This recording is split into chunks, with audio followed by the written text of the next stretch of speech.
From the rates of homelessness to the sky-high cost of medical care, stories of financial hardship in the US have gone viral on Chinese social media. Posts like these have gained a lot of traction in China in recent weeks, prompting debates over just how quickly Americans can spiral into poverty. 那个就是剁手的开大，知道吧？就是斩杀线到啊。 Many posts use this term, kill line, which originally referred to the point in video games where a character is one hit away from death.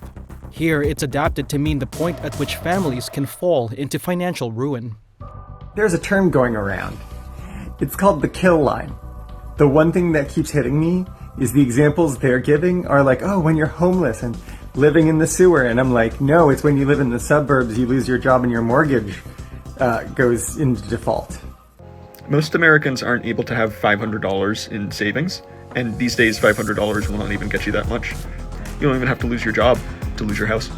But one economist warns that the picture being painted can veer into exaggeration. A lot of what's circulating on Chinese social media is also misframed. There are actually three different things we're talking about. And they're kind of all collapsed into a very dramatic narrative. First, there's a real middle class cost pressure. There's working class financial fragility. And there's also extreme poverty or homelessness. They're very related, but they're not the same thing. And I think that's what gets confused in the media narrative, especially in Chinese social media. Where the discussion gets more interesting and I think fascinating is around what we economists call financial fragility, especially among the group known as the Alice households. So Alice is asset limited, income constrained, and employed. And these are people working full-time. They earn officially above the poverty line, but they don't have meaningful savings or cushion or buffering. So nationally, roughly 30% to 40% of US households fall into the category.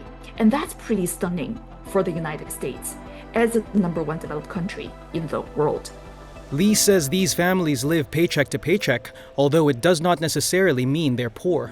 But a single setback such as a medical bill can quickly snowball into long-term financial issues. Globalization and technological advancement in the US has meant the prices of high-quality goods have gone down over the past few decades. But service costs, from healthcare to child and elder care, have only gone up, rising faster than many people's incomes. Yet the kill line rush of posts has inevitably led to comparisons with China's situation. The Chinese government provides for much of the education and healthcare costs in China, which make it a lot cheaper in comparison. But Lee says the risk structure for both countries are very different. As you know, in the United States, risk is highly individualized, right? This is a system that rewards mobility and initiative, if you will, but also produce sharp downward cliffs when things go wrong.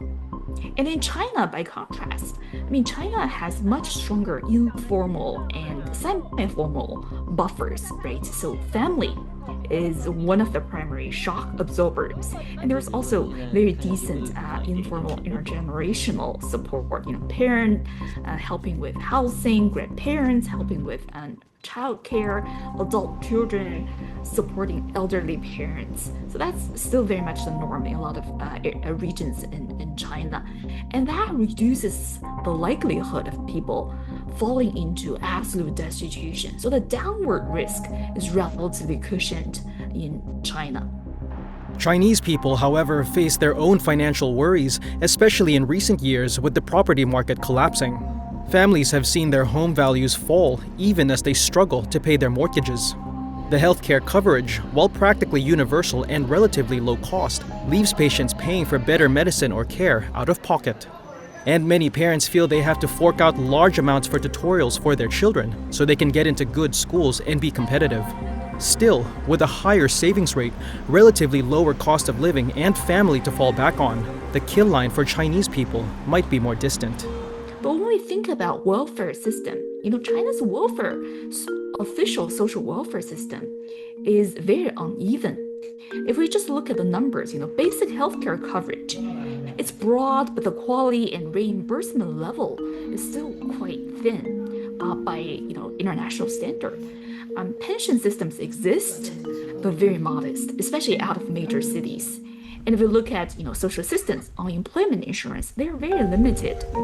But there is generally a floor below which people rarely fall, especially because family can really chip in and help there. Li also suggested that fears in China were more about a gradual downward drift as competition for jobs has heightened amid China's economic slowdown. In the summer of 2025, a record 12.2 million university students graduated in China. That pushed the youth unemployment rate to 18.9% in August, the highest level since the data was adjusted in 2023 to exclude students. Yet for many Chinese youth, especially as most are the only child in their family due to the decades-long one-child policy, they can fall back on their parents with little risk of ending up homeless. For decades, especially in the 1980s through the early 2000s, the United States occupied almost mythic position, if you will, in Chinese imagination, right? This is the land of abundance. This is the land of opportunity. This is the symbol of institutional superiority. Even as China developed very fast, America still remained the benchmark. In reality, as you know, both countries have strength to learn from and also clear limits embedded in their own system. It's what demythologicalization looks like. And I think that's understanding, that's clarification of misunderstanding, that's healthy for both countries. 还是要学嘛，像一方。